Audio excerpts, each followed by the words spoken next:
ஆட்சி தொக்கு வழங்கும் மணிச் செய்திகள். இணைந்து வழங்குபவர்கள் அரசன் சோ. ரொம்ப ரொம்ப நல்ல சோ.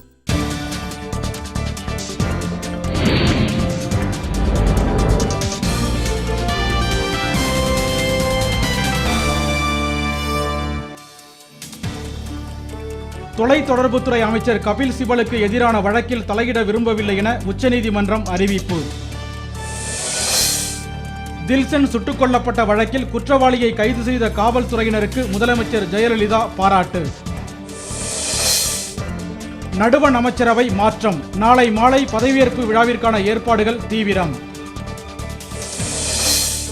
சங்கரராமன் கொலை வழக்கில் குற்றம் சாட்டப்பட்டவர்களிடம் வரும் 18ஆம் தேதி விசாரணை. புதுச்சேரி நீதிமன்றம் அறிவிப்பு. திருவண்ணாமலையில் தடை செய்யப்பட்ட 5 லட்சம் ரூபாய் மதிப்புள்ள நெகிழிப் பொருட்கள் பறிமுதல். நரிக்குறவர் இன மக்களுக்கு வழங்கப்பட்ட நிலம் ஆக்கிரமிப்பு. பாதிக்கப்பட்டவர்கள் செங்குன்றத்தில் ஆர்ப்பாட்டம்.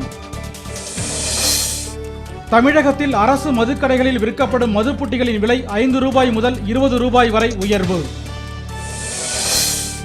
தனியார் தொலைக்காட்சி உயரதிகாரி ஹன்ஸ்ராஜ் சக்சேனா மீது மேலும் ஒரு பட தயாரிப்பாளர் காவல்துறையில் புகார். சைபீரிய கடற்பகுதியில் ரஷ்ய வானூர்தி நொறுங்கி விழுந்ததில் 5 பயணிகள் பலி, பலர் படுகாயம். திருப்பூரில் இடியுடன் கூடிய திடீர் கனமழை பெய்ததால் வெப்பம் தணிந்து பொதுமக்கள் மகிழ்ச்சி.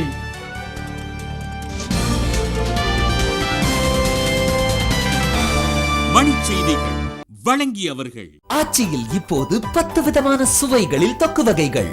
இணைந்து வழங்கியவர்கள் அரசன் சோ. ரொம்ப ரொம்ப நல்ல சோ.